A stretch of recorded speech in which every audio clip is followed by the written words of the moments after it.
Hello আসসালামু আলাইকুম। আজকের রেসিপি হলো খুব সহজ পদ্ধতিতে ঝাল রোস্ট রেসিপি। হাতের কাছে থাকা উপকরণগুলো দিয়েই আপনি বানাতে পারবেন। তো প্রথমে নিয়েছি একটা দেশি মুরগি, তারপরে বিভিন্ন জায়গায় কাট লাগিয়ে নিচ্ছি যাতে মশলাগুলি ঢুকে যায়। একই পদ্ধতিতে আপনি ব্রয়লার মুরগিও ব্যবহার করতে পারেন। প্রথমে নিয়েছি লেবুর রস।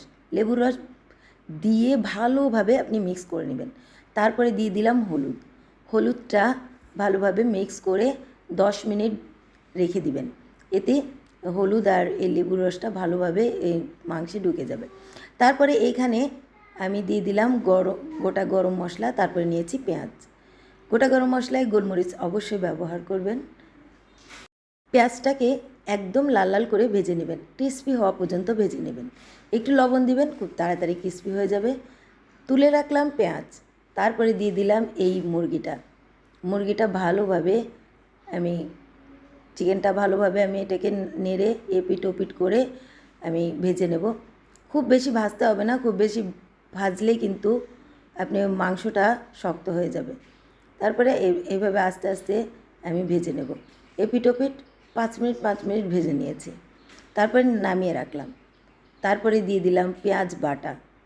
তো দেখতে পাচ্ছেন পেঁয়াজ বাটা দিলাম, তারপরে আদা রসুন বাটা 1 টেবিল চামচ দিয়ে দিলাম। তারপরে দিলাম টক দই, জিরা বাটা।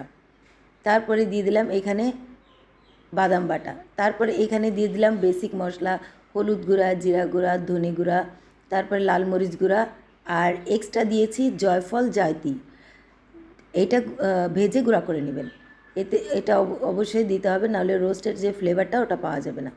তারপর দিয়ে দিলাম লবণ। মশলাগুলি কষানো হয়ে গেলে লবণটা দিয়ে দিবেন।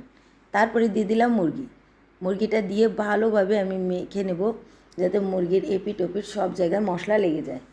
মশলা লাগার পর তারপর এটাকে আরেকটু ঘুরিয়ে ঘুরিয়ে আমি কষিয়ে নিচ্ছি। তারপরে ঢেকে রান্না করব। তো আমার প্রায় হয়ে আসছে। আমি ঢেকে 10 থেকে 15 মিনিট রান্না করেছি। তারপরে দিয়ে দিলাম ঘি। একটা রিচ ফ্লেভার পাওয়ার জন্য আমি ঘি দিয়ে দিলাম। তারপরে আপনি ঘি অবশ্যই দিবেন, দিলে ভালো লাগবে। তারপরে ঘি দিয়ে একটু নেড়ে একদম যখন দেখবেন সেদ্ধ হয়ে গিয়েছে মুরগিটা, তখন এটাকে তুলে নেবেন। দেখেন মশলা তেল ছেড়ে দিয়েছে আর মুরগিটাও ভালোভাবে হয়ে গিয়েছে। তো আমি এখন নামিয়ে নেব। আর পেঁয়াজ যে বেরেস্তা আমি ভালোভাবে বেরেস্তা করে রেখেছি, ওইটা লাল লাল করে ওটা দিয়ে পরিবেশন করব। তো দেখতে পাচ্ছেন ঝোলটা কতটা সুন্দর হয়েছে। উপরে বেরেস্তা দিয়ে পরিবেশন যেভাবে ইচ্ছা আপনি